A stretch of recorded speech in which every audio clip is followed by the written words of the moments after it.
ATN বাংলার এক সাংবাদিক তিনি গতকালকে সংবাদ মাধ্যমের সামনে এসে একটা রিপোর্ট করেছে।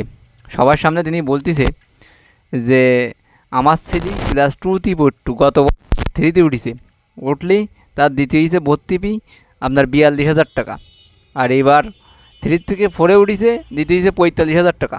তিনি বলতে চাচ্ছে, এর সাথে আমারও মত আছে, তিনি বলতে চাচ্ছে যে সবাই আমাদের দেশে বেশিরভাগই নিম্ন মধ্যবিত্ত লোক, তারা যদি প্রতি বছর এত টাকা দিতে হয় ভর্তি ফির জন্যে, তাহলে তারা অন্য খরচ কীভাবে করবে? এটা সচ্ছল হওয়া উচিত।